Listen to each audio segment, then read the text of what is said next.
AP ప్రభుత్వం రైతుల ఖాతాల్లో ఎకరాకు రూ. 10,000 చొప్పున అయితే రిలీజ్ చేయనుంది.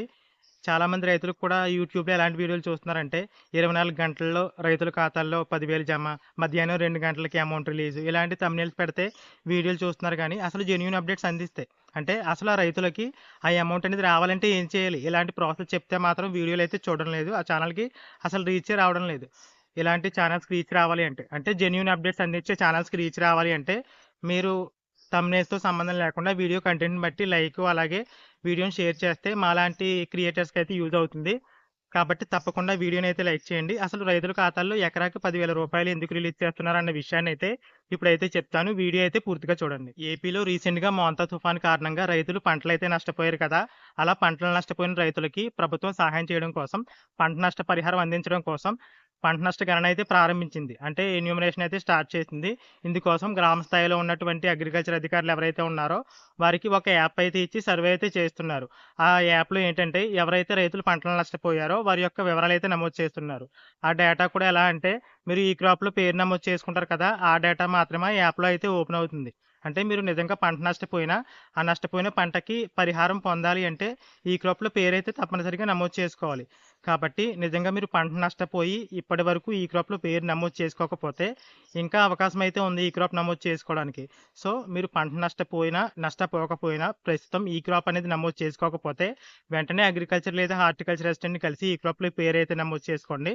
అలాగే పంట నష్టపోయినట్లయితే వెంటనే పంట నష్ట గణనకి సంబంధించి యాప్ అయితే ఉంది కదా!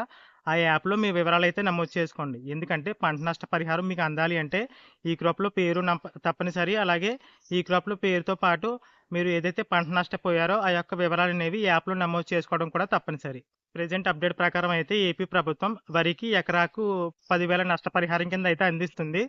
మిగిలిన పంటలకి కూడా త్వరలో అఫీషియల్ అప్డేట్ అయితే వస్తుంది. ప్రెజెంట్ అయితే వరి నష్టం ఎక్కువ ఉంటుంది కదా! అందుకోసమే వరికి సంబంధించి పేపర్‌లో అయితే రాశారు. ఎప్పటిలాగే వరికి ఈ కూటమి ప్రభుత్వం వచ్చేసి ఎకరాకి రూ. 10,000 చొప్పున ఆర్థిక సహాయం అయితే అందివ్వనుంది. ఈ నష్టపరిహారం కింద. సో, రైతులు ఎవరైనా పంటలు నష్టపోతే వెంటనే యాప్‌లో వివరాలైతే నమోదు చేయించుకోండి. అగ్రికల్చర్ లేదా హార్టికల్చర్ అసిస్టెంట్‌ని కలిసి. ఇక్కడ చాలామంది డౌట్ ఏంటంటే మేము రీసెంట్‌గా క్రాప్ ఇన్సూరెన్స్ అమౌంట్ అయితే కట్టాము. ఆ అమౌంట్ కట్టిన వాళ్ళకి మాత్రమే ఈ అమౌంట్ రిలీజ్ చేస్తారా అని అయితే అడుగుతున్నారు. క్రాప్ ఇన్సూరెన్స్ వేరు. ఈ ఇన్‌పుట్ సబ్సిడీ అంటే పంట నష్ట పరిహారం వేరు. క్రాప్ ఇన్సూరెన్స్ అనేది గ్రామం లేదా మండలం లేదా జిల్లా యూనిట్‌గా తీసుకొని పంట కోతలు పూర్తయిన తర్వాత వచ్చే దిగుబడి ఆధారంగా క్రాప్ ఇన్సూరెన్స్ అనేది వస్తుంది. దానికి కొంత మొత్తంలో ఇప్పుడు కూటమి ప్రభుత్వం అమౌంట్ అనేది వసూలు చేస్తుంది. గత వైసీపీ హయాంలో అయితే ఫ్రీగా అయితే అమలు చేశారు. అదే ఆ స్కీమ్ వేరే.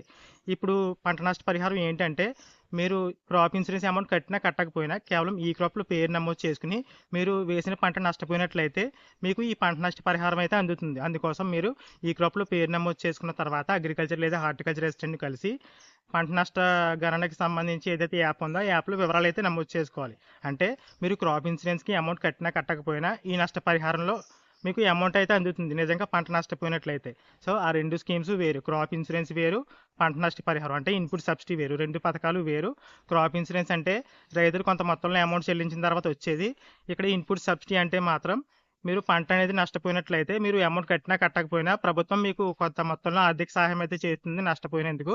ఆ అమౌంట్ అయితే అందుతుంది. 2 పథకాలు వేరు. ఇప్పుడు పంట నష్టపోయినట్లయితే తప్పకుండా ఈ పంట నష్ట పరిహారానికి సంబంధించిన యాప్‌లో మీరు వివరాలైతే నమోదు చేసుకోండి.